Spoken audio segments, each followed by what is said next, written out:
111-এর মাধ্যমে গঠিত তত্ত্বাবধায়ক সরকারের দাপুটে সেনা কর্মকর্তা ছিলেন মাসুদ উদ্দিন চৌধুরী। পরবর্তীতে তাকে অস্ট্রেলিয়ার হাইকমিশনার হিসেবে নিয়োগ দেয় ক্ষমতাসীন আওয়ামী লীগ সরকার। এরপর 2018 সালে জাতীয় পার্টি থেকে সংসদ সদস্য নির্বাচিত হন তিনি।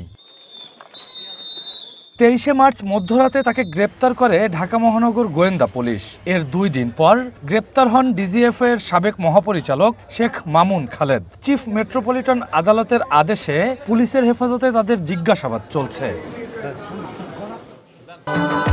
ভবিষ্যৎ হোক নিরাপদ, বিনিয়োগ হোক বিশ্বস্ত, আর আমার পছন্দ সল্ট বে।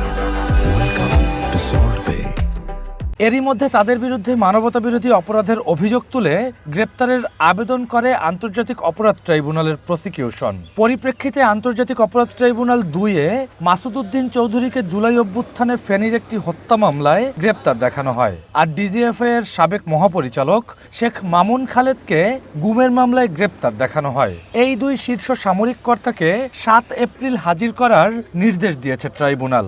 আগামী 7/4/2026 তারিখ 10:30টায় ট্রাইব্যুনালের সামনে তাদেরকে উপস্থাপিত করা হবে এবং সেই দিন ট্রাইব্যুনালের যে অপরাধের সাথে তারা সম্পৃক্ত বলে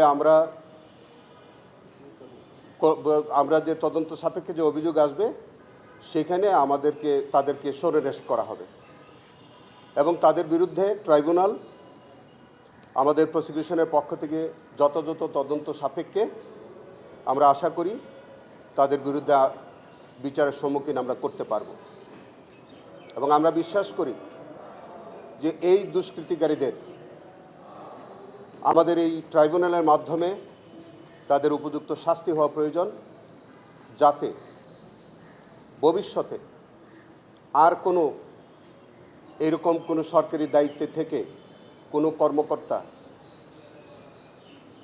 কোনো মানবতা বিরোধী কোনো অপরাধ করার সাহস না পায়। অন্য মামলায় গ্রেপ্তার থাকলেও এই 2 সেনা কর্মকর্তা মানবতাবিরোধী অপরাধের সঙ্গে যুক্ত ছিল বলে ট্রাইব্যুনালে তাদের বিচারে বাধা নেই বলে জানান চিফ প্রসিকিউটর। যে কর্মকাণ্ডগুলো এগুলি মানবতাবিরোধী অপরাধের আওতাভুক্ত অপরাধ এবং তারা ক্ষমতার অপব্যবহার করে আয়নাগরের মতো তারা অমানবিক কর্মকাণ্ড তারা করেছে।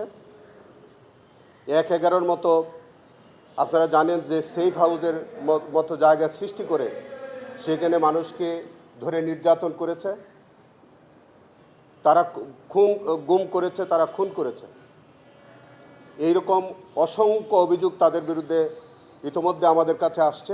ট্রাইব্যুনালে বিচারাধীন গুমের মামলায় 15 সেনা কর্মকর্তার বিচার চলছে। তবে ডিজিএফআই এর সাবেক মহাপরিচালক শেখ মামুন খালেদ প্রথম বিচারের আওতায় আসছেন। ট্রাইব্যুনালে চলমান গুমের মামলায় ডিজিএফআই এর 4 মহাপরিচালক পলাতক রয়েছে। Rakibul Rahat, one news, Dhaka.